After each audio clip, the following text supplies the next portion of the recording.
Hey everybody, hope y'all had a good Christmas.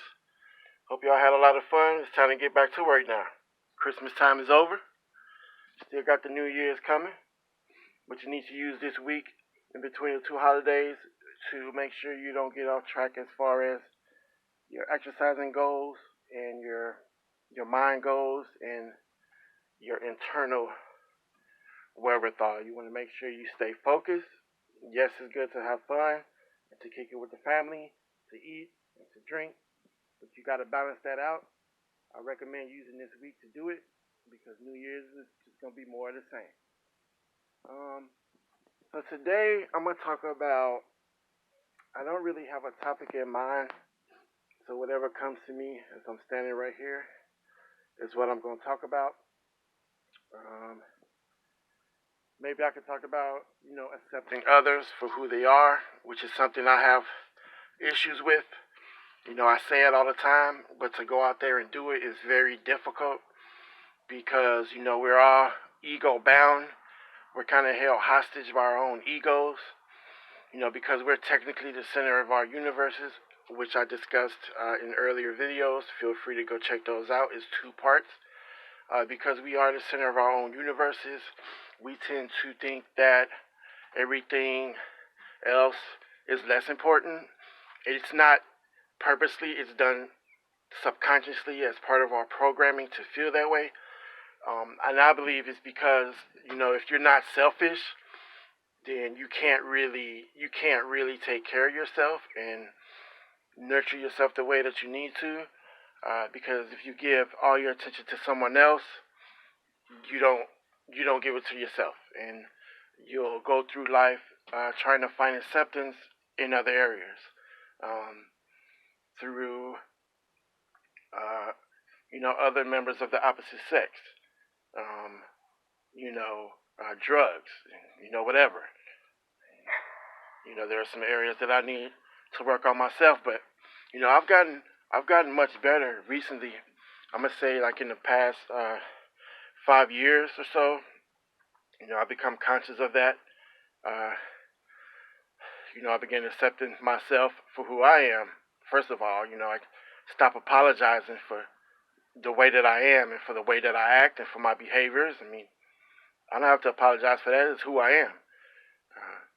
And what we need to do is a better job of looking at other people. We might not click with those other people, but so what? Just accept them anyways. You don't have to like them. You don't have to passive aggressive anger and meanness, and just be yourself. Don't go out of your way to make others happy, because you'll take away from yourself. And personally, uh, the reason why I feel like I have issues with accepting people is because I feel like I'm not accepted by society either. So why should I go through the trouble of learning about someone else when nobody does that for me? We as humans, we take people at face value. We take first impressions to be the real person. A lot of times when you meet someone, you're putting on a mask, depending on the situation.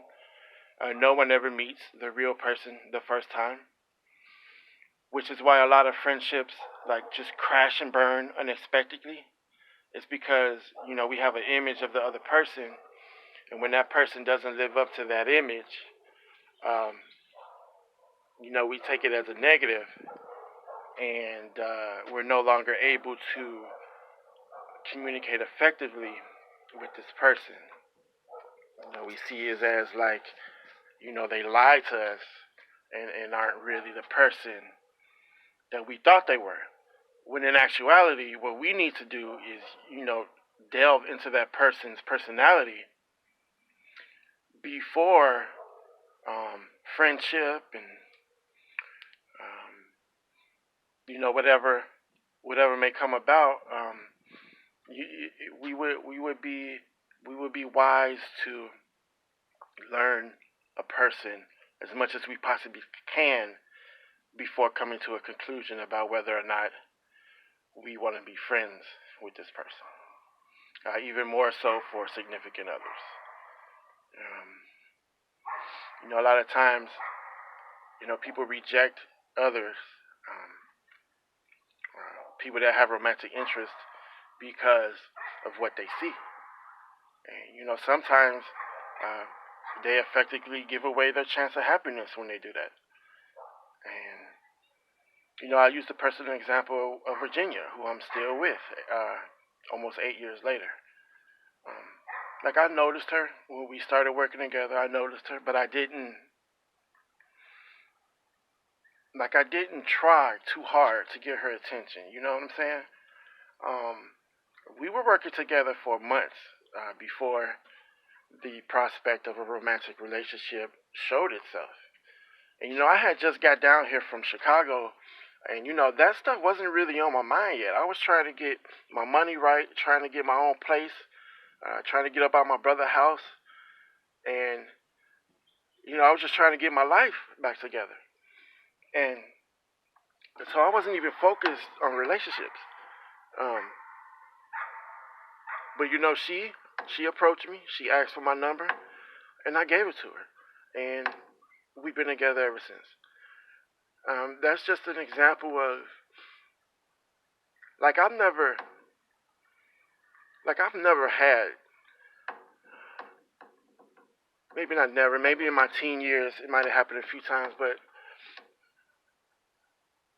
women approaching guys is not the norm. Is not the norm. And I was taken a little aback by it, but at the same time I was like, wow, this girl is putting stuff into her own hands, and she's taking charge of her own desires and needs, and she got what she wanted and what she needed. And of course, I'm not the perfect man, but we've been together for 7.5 years, so I'm doing something right. There are a lot of issues that I need to work on, but it's a slow progression. I believe that the universe will point me in the right direction to help our relationship and our future. It will take things out of your face to help. It'll remove certain things out of your life to help you and to guide you. And, you have to ask the universe for guidance. It sounds kind of kooky, might be even borderline religious, but it's what you have to do.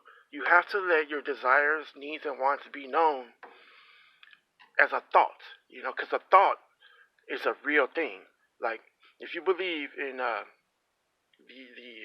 fringe areas of quantum theory, thought is an actual material substance that takes form when you think about it, and in some kind of I don't want to say parallel universes, because if it goes to a parallel universe, it's not here.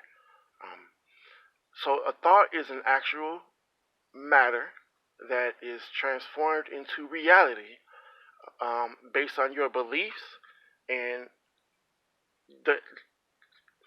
how strong you believe in something is how soon, or if it will come into be at all. And a lot of churchgoers and religious folk use prayer for that. But the fault with prayer is that you're asking. First of all, you're asking a specific God in the image that you have of him. So that energy is going to whatever that person is. When you ask the universe for something, you don't even have to say it out loud. You just have to say it once. Let's say I want to find a new job, which I don't. Let's say I did. How I would ask the universe for it is this.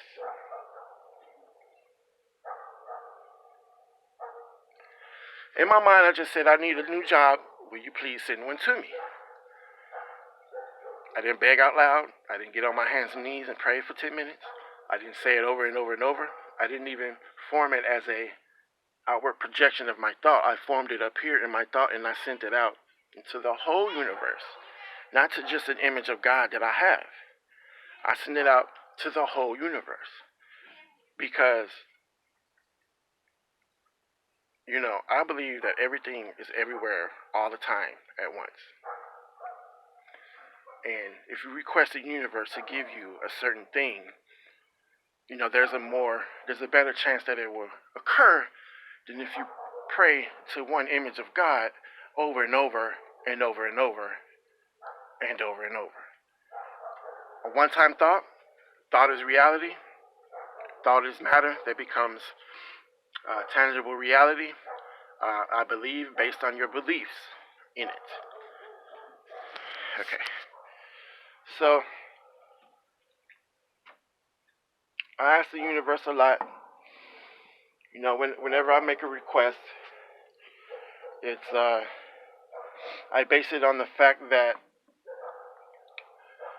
okay, I'll ask the universe for something, and at the same time, I'm thinking that, like, I request it, and then I say internally, bring it to me if it's what I need in life.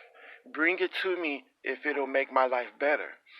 If it's something that I don't need, don't give it to me. Point me in the right direction. Show me which way to go, and it will do that. It will do that. You have to be sincere. You have to, it has to be something that will improve you as a person. Not just some type of material request. If you request something for yourself in material, I believe that the material things will follow. Because that's just how I believe the universe works. People have their own beliefs, but this is what I believe, and recently it's been showing me that it may be the right way to think about life. I know I got way off topic for what I was talking about. That's usually how these videos go. I was talking about accepting others. I don't know, maybe request the universe to help you in doing that. But that's something you have to do for yourself. It's very, very difficult, especially when you're immersed in your own beliefs of the world and the universe and how it works. We're all stuck in our ego. If we could find a way to get through that and to bust through that, we will have so many valuable friendships and relationships. There's so much social stigma attached to every single relationship.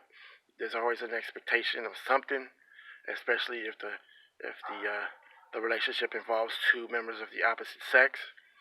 There's always an underlying sexuality to it, and that's normal. But it doesn't have to be. It doesn't have to come about. We're humans. We have some conscious, natural instincts that are there, and we're programmed into us because of our environmental situations of the past.